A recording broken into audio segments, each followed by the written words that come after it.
Magandang araw po sa aking mga minamahal na kababayan, Luzon, Visayas at Mindanao. Sa mga kapatid nating Muslim, Assalamu alaikum warahmatullahi wabarakatuh. Welcome to my vlog. Narito na naman po tayong muli para sumagot sa ating mga katanungan. Pero bago yan, sa mga hindi pa nagsasubscribe, pwede po bang pakiclick muna ang ating subscribe button na makikita natin sa baba. Okay? Para sa mga nanonood ng vlog natin ngayon, ang tatalakayin natin ngayon ay tungkol sa tanong na ano nga ba ang kahalagahan ng parental involvement sa kabataan? Dapat nga bang tutukan ng mga magulang ang ating mga anak? Pag-usapan natin. Ito ang aking opinion sa tanong na yan. Alam niyo mga mahal kong mga kababayan, dapat nga bang may kinalaman ng ating mga magulang sa paghubog ng ating mga anak. Kanilang paglaki ay napakalaki po. Napakalaki po ng involvement ng parents para sa kanilang mga anak. Okay. Kasi, ang mga anak, mapapansin mo, kapag may anak ka, na encounter mga bata na may encounter ka na, maririnig mo yung mga nagmumura, hindi magandang mga sinasabi, malikot, magalaw, galaw-gaw, lahat naman makikita mo bata pa. So siyempre ikaw mapapaisip ka, anong klaseng magulang meron ang batang ito? At anong klaseng pagpapalaki nila sa batang ito? Kung bakit ganon ang kanyang ugali. Di po ba? Maaaring meron na kayo na-encounter, na ganong mga bata. Maliit pa lang, bata pa lang,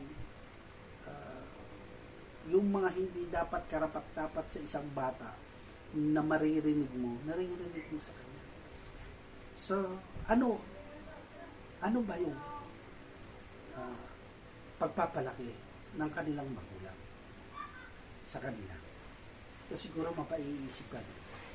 Pero meron naman mga bata na makikita mo napakabait, magalang sumagot, at ibig sabihin, napakabuti niya.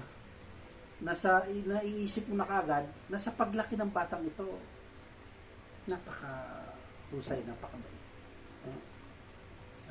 Siguro papaisip ka, siguro ang magulang nito napakabait din, kasi nakikita mo yung replika ng bata. So siguro ito nahubog ng kanyang mga magulang, nahubog ng kanilang magulang kung paano nila pinapalaki ang kanila. Ibig sabihin, sa madaling salita, nababantayan, nasasaway sa ito. Pero kasi mga magulang, especially ako, ipapaalam ko sa iyo kung ano yung bad words na sinasabi, yung pangit na salita. Pag narinig niyo ito, pangit na ito.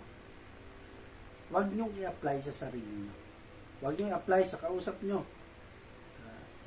So, ibig sabihin, yung bata, natatandaan, ay, bad words yan. Bawal sabihin yan, hindi maganda. So, nakikita mo yung hubog ng bata paglaki.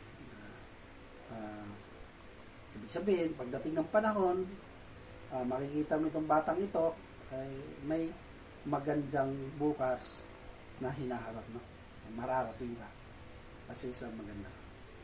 Palagay mo doon sa mga sa una kong sinabi, mararating ng mga bata pa lang, di ba? Totoo yan, marami tayong nakikita. Ngayon, kung talagang dapat na-involve ang magulang sa paghubog ng mga bata. Meron kasi akong katanungan na meron kasi akong nakita mula bata pa ako, hanggang sa lumaki na ako. Meron mag-asawa na hindi ko talaga narinig na yung nag-aaway. Maririnig ko yung mga mag-asawa na nag-aaway, maririnig mo na halata na nag-aaway. Pero doon sa amin, may mag-asawa na talagang hanggang sa nagtanda na sila, wala akong marinig na kahit away o kaya yung masasamang sinasabi. O nagmumurahan sila o hindi maganda. Kahit yung malakas ang boses na para narinig mo na nagtatalo, hindi ko talaga narinig. Pero, no? Ang mga anak nila, totoo po yan. Kaya magtataka kayo, mga anak nila, grabe yung nagsisigawan. Mura dito, mura. Pero ang magulang nila, hindi talaga nakita na ganun. Pero mga anak nila, grabe. Ngayon,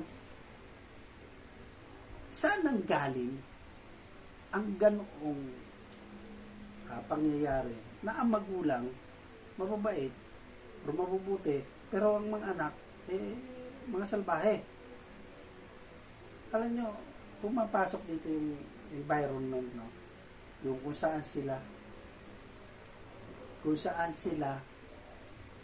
saan nila nakukuha yung mga ganun bagay, salita. Kasi grabe ang pangit ng pag-uugali. Samantalang ang magulang nila hindi mo talaga makita. Merong mga ganun. So bakit ganun sila? Bakit nila? Saan nila nakukuha yun? Maaaring saan? Sa kaibigan? No? Kaklase? Sa labas ng bahay nila. Ang mahirap nito, hindi na mababali ng magulang nila kasi matatanda na ang mga anak nila. Or hinahayaan na lang ng magulang yung mga sinasabi. Di ba? Ang hirap may mga ganong So, ito naman po ang aking suggestion. Kung makakarinig ka ng batang gano'n, hanggat maaari, sawayin mo. Yung mga nagsasalita ng sawayin mo. Makinig man sila o hindi, pero sinaway mo sila. Kasi ngayon, sabi ng panahon, ang pagsabi ng teacher namin na makukulit kami o pagalitan kami ng mga teacher, natatakot na kami sa mga gulang namin kasi baka makarating sa magulang namin, di ba? Mga sinauna. Natatakot na makarating sa magulang namin na kami pinagalitan ng teacher dahil hindi magandang Pero ngayon, baliktad na. Pag pinagalitan mo ang mga bata, teacher ay yari sa magulang. Di ba? So, ganun pa man, ang pinaka-importante talaga is yung parental involvement kasi ang mga magulang ang nakakasama nila araw-araw. Di po ba? So, dapat tayong mga magulang, sa mga magulang din, ihubog natin yung mga bata.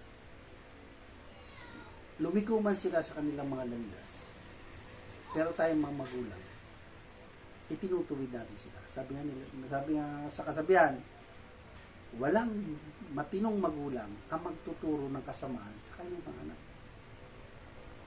Walang magulang ang maglulugmok sa kasamaan sa kanyang mga anak. Hindi po ba? So, yun lamang po aking masasabi na. Sa mga gustong magpaabot ng mga katanungan or mga tanong, mag-comment lamang po kayo sa ibaba. At siguradong sasagutin ko yan sa abot ng aking makakaya. Hanggang dito na lamang po. Hanggang sa muli, Robert agad. Tandaan, pag may tanong, sagot agad. Maraming pong salamat. Ingat po lagi.